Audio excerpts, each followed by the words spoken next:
दिन भर महंगाई का रोने रोने वाली है अशोक गहलोत सरकार कि देश में सबसे महंगा पेट्रोल और डीजल कहां बिकता है कि 4.5 साल बाद में राजस्थान की जनता त्राहिमाम कर रही।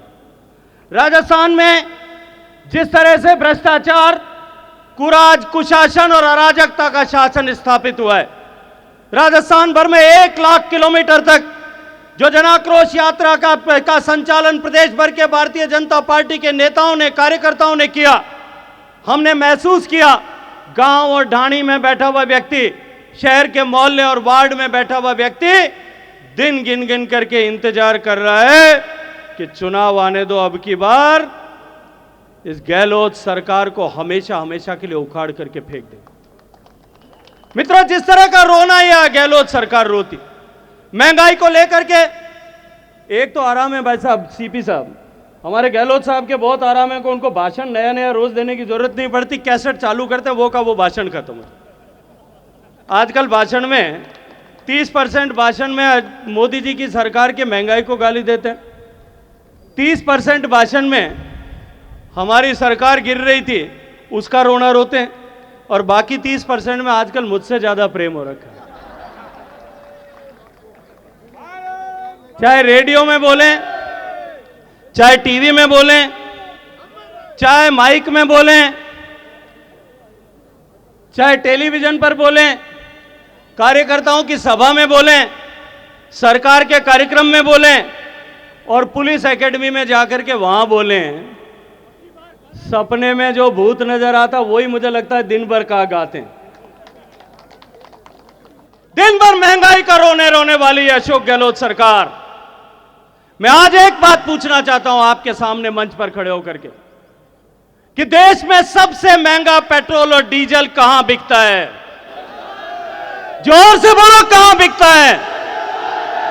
हरियाणा में पेट्रोल का भाव है 96 रुपए। गुजरात हमारे पड़ोस में है, पेट्रोल का भाव है 97 रुपए।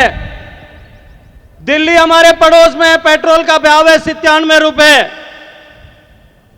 मध्य प्रदेश हमसे लगा हुआ है, पेट्रोल का भाव है 97 रुपए 50 पैसे। राजस्थान में क्या भाव है भाई युवा साथियों? मोटरसाइकिल में सुबह भराया होगा 110 रुपए। देश की सरकार ने, नरेंद्र मोदी जी की सरकार ने, देश के प्रधानमंत्री ने पेट्रोल और डीजल का भाव कम करने के लिए टैक्स कम किया। भारतीय जनता पार्टी की सरकारों ने कम किया। किसी एक आदमी ने आपकी जेब में हाथ डालने का रोज काम किया है, वो जिम्मेदार कौन है? महंगाई का झूठा रोना रोने वाला कौन है?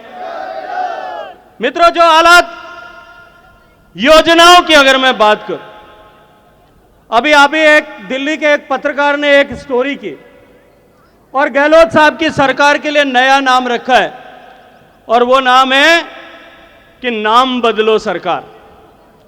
जिस तरह से नाम बदल रहे, माननीय वसुंधरा जी के नेतृत्व में हमने मुख्यमंत्री जल संलग्न योजना प्रारंभ की थी। देश भर में, प्रदेश भर में राजस्थान की परिस्थितियों को समझते हुए 1 लाख से ज्यादा स्ट्रक्चर्स पर काम प्रारंभ हुआ था।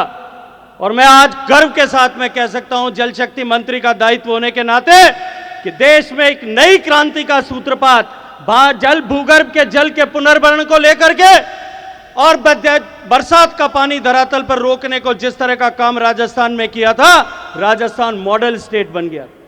राजस्थान में जिस तरह की परिस्थितियां थी, हमारे भूगर्भ का जल जमीन के नीचे जा रहा था, हर साल एक डांगड़ा और एक पाइप हमको और डालना पड़ता था कि नहीं डालना पड़ता? मुख्यमंत्री जल स्वावलंबन योजना का प्रभाव हुआ। जोगाराम जी बैठे हैं, हमने जिस तरह से काम किया, लूणी का ब्लॉक जो है वो क्रिटिकली एक्सप्लॉइटेड जोन में था, वो ऊपर आ गया। जोधपुर के सभी मेरे वरिष्ठ नेतागण, पूर्व विधायक, पूर्व मंत्री, पूर्व जिला प्रमुख, शहर की प्रथम नागरिक आदरणीय मेयर साहिबा, और इस कार्यक्रम को पूरी ताकत के साथ में आज सफल बनाने के लिए अपनी अपनी टीम के साथ में, पूरी ताकत के साथ में जुट करके काम करने वाले मेरे तीनों जिलाध्यक्ष आदरणीय देवेंद्र सालेचा जी, आदरणीय मनोहर लाल पालीवाल जी, आदरणीय जगराम बिश्नोई जी और आज मैं इस कार्यक्रम में अपनी बात रखूं उससे पहले हृदयपूर्वक भारतीय जनता पार्टी के सभी कार्यकर्ताओं का, जनप्रतिनिधियों का अभिनंदन करना चाहता हूं कि इस भ्रष्ट अराजक सरकार इस कुराज को उखाड़ फेंकने का संकल्प लेकर के जनाक्रोश की जो भावना हमने जनाक्रोश यात्रा के तहत के माध्यम से पूरे प्रदेश भर में संकलित की थी, उस जनाक्रोश की ऊर्जा को एक विस्फोट के रूप में, एक ज्वालामुखी के रूप में जिले में आज जोधपुर के कलेक्ट्रेट के सामने घेराव के रूप में, महाघेराव के रूप में प्रदर्शित करने के लिए इस ऊर्जा के साथ में आप सब लोग जुटे। मैं सभी कार्यकर्ताओं का हृदयपूर्वक, मनपूर्वक अभिनंदन करता हूं। मित्रों, 2018 का चुनाव हुआ था। 2013 से 18 के बीच जिस तरह से भारतीय जनता पार्टी की सरकार ने राजस्थान को एक बीमारू प्रदेश से निकाल करके देश के प्रगति के और विकास के पैमाने पर, हर एक पैमाने पर देश में सर्वाधिक प्रगति वाले प्रदेशों की श्रृंखला में ला करके खड़ा किया था। उसकी 5 साल की सरकार के बाद कहीं ना कहीं हम सब कार्यकर्ताओं से शायद कोई चूक रह गई कि जो काम प्रदेश की सरकार ने आदरणीय वसुंधरा जी के नेतृत्व में जो काम किया था, उस काम को हम धरातल पर पहुंचाने में शायद कहीं चूक गए। और उसके बाद जिस तरह से झूठे वादे दे करके, झूठे आश्वासन दे करके धरती पर चांद उतारने का वादा करके जो ये सरकार, जो ये कांग्रेस पार्टी सरकार में आई,